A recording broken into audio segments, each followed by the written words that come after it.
Hello soul family, I hope you all are doing well.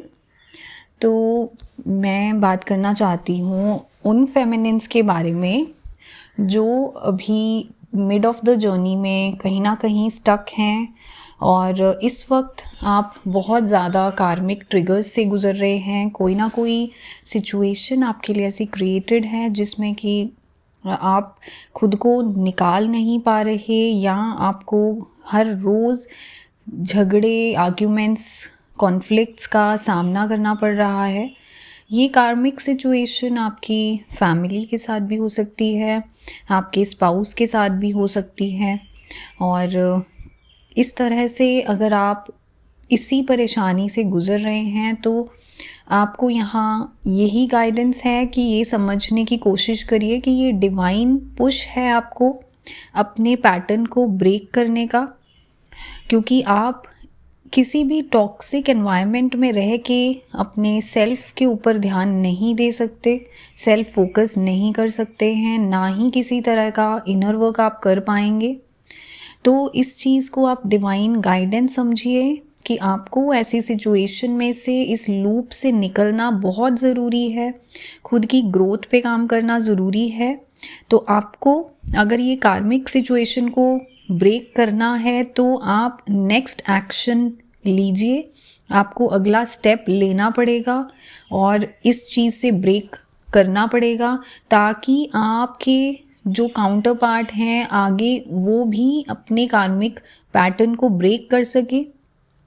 क्योंकि आपके counter part जो हैं वो आपको हर सिचुएशन में मिरर करते हैं और यहाँ पे मिररिंग इसी प्रकार से होती है कि अगर आप एक कार्मिक सिचुएशन में स्टक हैं और वहाँ से निकलने की बजाय आप एक कंफर्ट जोन में रहना चूज़ कर रहे हैं, चाहे आप फियर की एनर्जी की वजह से, फाइनेंशियल डिपेंडेंसी की वजह से, तो आप एक कोडिपेंडेंसी की एनर्जी में हैं इस वक्त, आप विक्टिम मेंटालिटी की एनर्जी में हैं। और इस चीज़ को समझिए कि अगर आप अपना विक्टिम मोड ब्रेक नहीं करेंगे, इस पैटर्न को ब्रेक नहीं करेंगे, तो आपके मैस्कुलिन भी वहाँ अपनी कोडिपेंडेंसी से बाहर नहीं आ पाएंगे। तो इस चीज़ को आपको स्टेप लेना पड़ेगा। इसे आप जो सिचुएशन में हैं उस सिचुएशन को एक्सेप्ट करने के बाद वहाँ से जो आपको लेसन्स सिखाए जा रहे हैं आप उन लेसन्स को लेके आगे बढ़िए और अपनी फियर की एनर्जी से बाहर निकलिए। क्योंकि आपको जो अनसर्टेनिटी का फियर है कि आने वाले वक्त में क्या होगा, क्या मैं इस चीज़ को अकेले हैंडल कर पाऊँगी या नहीं, क्या मैं इस चीज़ से बाहर निकल पाऊँगी, क्या मुझे मदद मिलेगी। तो यहाँ डिवाइन गाइडेंस यही है कि आपको अपने ऊपर फेथ रख के अपने लिए आगे स्टेप लेना पड़ेगा। आप जिस भी सिचुएशन में हैं उससे आपको एक कदम आगे बढ़ा के अपने सेल्फ के ऊपर फोकस करना पड़ेगा। क्योंकि कोडिपेंडेंसी में रह के कभी भी आपकी ग्रोथ नहीं हो सकती, कभी भी असेंशन नहीं हो सकता। आप अपनी जर्नी को यहीं पे स्टक कर लेंगे, आप वापस रिपीटेड पैटर्न्स में, इसी लूप में फंसे रहेंगे।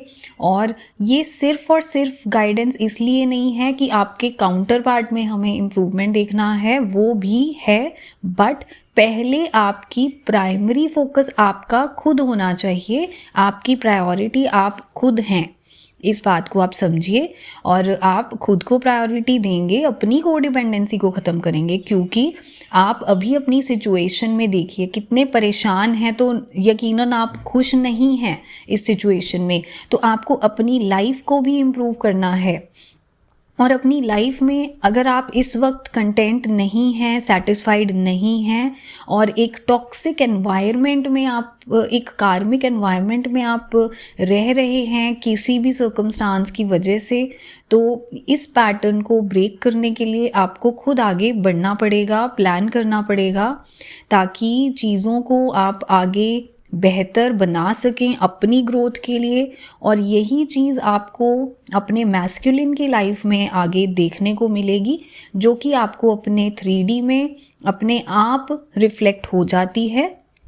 और हमारी एक फेमिनिन है, उन्होंने अपनी एक स्टोरी हमारे साथ शेयर की है, उन्होंने अपने बारे में थोड़ा सा शेयर किया है इस चीज़ को लेके कि जैसे ही उन्होंने सेल्फ फोकस किया, उन्होंने इनर वर्क पे कंसंट्रेट किया, अपनी ग्रोथ के ऊपर फोकस किया, फेथ रखते हुए, सरेंडर होते हुए, तो उनके मैस्कुलिन की लाइफ में चेंजेस आने शुरू हुए हैं। उनकी लाइफ में बहुत से ड्रास्टिक चेंजेस आए हैं और अभी भी उन्होंने गिव अप नहीं किया है। She is very much focused on her own growth. तो यही चीज़ आपको खुद में इम्बाइब करनी है और अपने आप को आगे लेके जाना है अपनी जर्नी में। और अब मैं बात करूँगी जो फेमिनिन्स हाईली अवेकन्ड हैं, अपनी जर्नी में काफ़ी आगे हैं और उनके मैस्कुलिन्स की अवेकनिंग चल रही है या आगे प्रोग्रेस हो रही है। तो आपकी एनर्जी काफ़ी हाई वाइब्रेशन में है, आप बहुत अच्छे जा रहे हैं। आपको सिर्फ सेल्फ फोकस्ड होके चलना है, आपको मैस्कुलिन के ऊपर बिल्कुल ऑब्सेस नहीं करना। तो आप इसी तरह से आगे बढ़ते रहिए अपनी जर्नी में और आपको रिजल्ट्स अपने 3D में जल्दी देखने को भी मिलेंगे। तो ये गाइडेंस है आज सारी फेमिनिन्स के लिए। तो आई होप आप इस चीज़ को समझें, इस गाइडेंस को अपनी लाइफ में इम्बाइब करेंगे और आगे बढ़ेंगे। तो I hope you find this message helpful and I will see you in the next video. Thank you for listening.